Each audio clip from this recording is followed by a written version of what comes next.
I've audited over 83 different Klaviyo accounts in the last few years, and I see the same mistakes e-commerce brands are making time and time again. And in this video, I'm going to share 3 of the biggest mistakes I see e-commerce brands making and how to fix them. So if you're making one of these mistakes or all these mistakes, then not to worry, because in this video, I'm going to show you what they are, I'm going to explain what they are, and I'm going to show you how to fix them. Okay, so let's get right into the video. Just a quick refresh here on the Klaviyo dashboard, so you can see that I'm qualified to speak about the topic of Klaviyo and email marketing. We've been doing this for the past 5 years. You can see here, one of our clients, just over $309,000 generated just from Klaviyo in the last 30 days, 32.38% of total revenue. And this is just email marketing. It's not even SMS.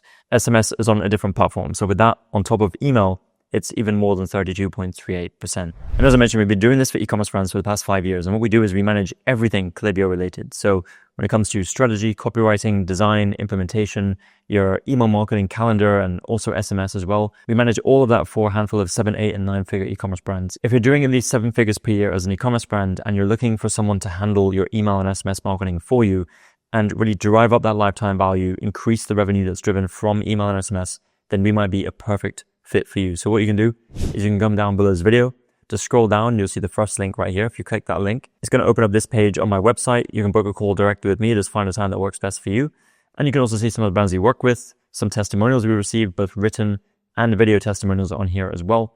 So you can see what we're all about. Okay. So with that said, let's dive into the 3 mistakes I see e-commerce brands fix. And I'm going to show you how to fix them. So the first mistake that I see e-commerce brands make is that they don't have a persona in their emails.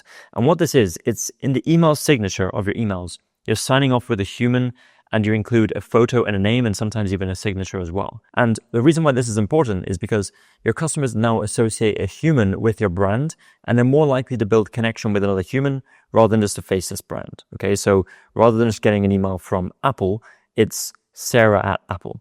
Okay, and now it's like they get emails from Sarah, not from Apple, and it feels a lot more personal because email and SMS are both very personal channels, right? You're going into someone's inbox, you're going into someone's phone. And by putting a face and name to your brand, it makes you come across a lot more human. So how do you actually do this? Well, I'm going to show you an example from one of our clients. So this email that I have pulled up here is one that we sent out for one of our clients during Halloween. And this signature section right here, it says stay awesome, and it signs off with Anna Millian, which is the head dental technician at this company. And it has a photo. And what this does is, like, this is an oral care related brand. So we're using a dental technician for some authority, but it also puts a face to the brand, and it also has a name and a signature. And most of the emails we send out have this persona. And sometimes we send them from the founder. And if we do send them from the founder, we sign off with the founder's name and photo and signature as well. If it's a plain text, it's just the name and the title. So that's just something you can do. And it's very, very simple. You just add a signature that's on brand to the bottom of your emails. And now customers are going to associate a person, an actual face and human to your brand. And as you can imagine, the benefits of this go beyond that association with the brand. We've also seen an uplift in click-through rates with emails that have these personas versus the ones that don't. So the second area that e-commerce brands miss, or the mistake that I see in Klaviyo, is that they don't focus on increasing the number of people that join the email list. Now, just like increasing your website conversion rate, increasing your list sign-up rate makes you more money. Just like increasing your website conversion rate, you're going to convert more website visitors into customers. With your list sign-up, your pop-up, however you're getting people onto your email list, by increasing the conversion rate of the amount of website traffic that turn into email list subscribers, what you were doing is you're increasing the number of people on your email list, more people that you can send emails to, and therefore more people are going to convert. Okay, so increasing that sign-up, let's just say you can increase your sign-up rate by a 1.5x. Then you are 1.5xing your list growth every week, month, quarter, whatever it is, okay? And that's very, very important. It actually has a very big compounding effect as well. And the web traffic to email list conversion rate should be a KPI that is tracked and measured. And what I would do is, as an action step, is test Alia pop-ups for an immediate boost in conversion rate. I'm actually going to show you their website right now. So this is Alia. They build these smart pop-ups that are designed to increase the opt-in rate.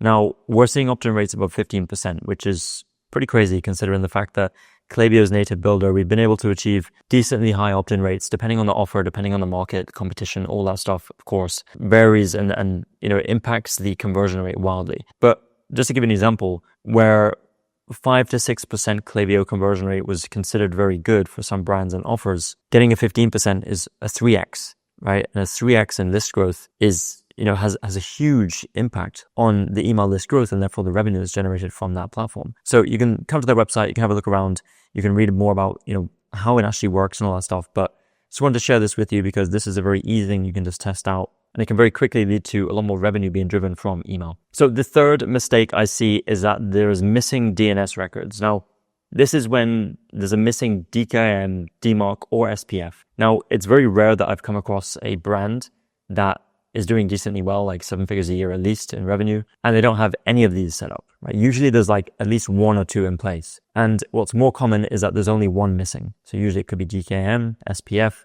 and I don't know how this happens, but it's one of the foundational parts of deliverability. And email deliverability is so key because what it means is that every email you send out has a higher chance of hitting the inbox. If you have better deliverability, you have a better sender reputation with the platforms like Gmail, Yahoo, Outlook, AOL, etc. And it doesn't matter how good your email marketing strategy is. If your deliverability is too poor, then you're never actually going to make it a successful platform for you, right? So we always like to start here with deliverability when working with clients because, again, it's the foundation, right? And improving your deliverability is going to make you more money. And what you can do is you can use EasyDMARC. So go to easydmarc.com and you can run a free report. And it will just show you which of these DNS records are in place and which ones aren't. And even if there are some errors with one that's already set up. And what you want to do is you want to make sure all 3 of these records are set up correctly. I'm going to show you an example of what it looks like when a record is not there. So here's an example of a report that I ran.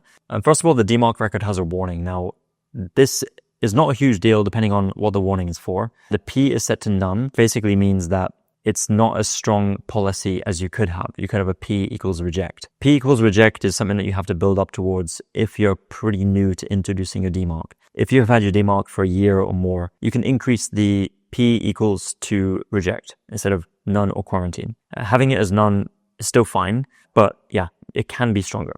And it's also good practice to send reports, an RUA report, to another email address. That's why this message is here, where it says your DMARC record is missing the email address provided by our system in the RUA tag. So that's just, again, something you might want to look into. DKIM is invalid, right? There's just none found. And if you don't have one available, if you don't have one installed or set up, then it's going to tell you that, okay? And that's all you have to do. So I've actually included a 4th bonus mistake in here for you guys, and it is about not actively suppressing profiles. Now, most Klaviyo accounts that I see have too many profiles that are inactive and not engaging with the emails that the brand is sending. And what this means is that you're sending to too many people, a lot of people who just aren't going to open or click on your emails anyway, which leads to worse deliverability because you're getting lower open rates, lower click-through rates, and that has an effect over time. You're also likely going to have a higher Klaviyo bill than you actually need because Klaviyo bills you based on active profiles and also based on the number of people that you send to. So by reducing the number of profiles that are active, and we're not talking about just wiping out people who are going to open and purchase, we're talking about those people who are just inactive. And I'm actually going to throw up a screenshot on the screen here to show you one of the suppressions that you could use when it comes to removing profiles. If you want to take this a step further, you can also work with Arita.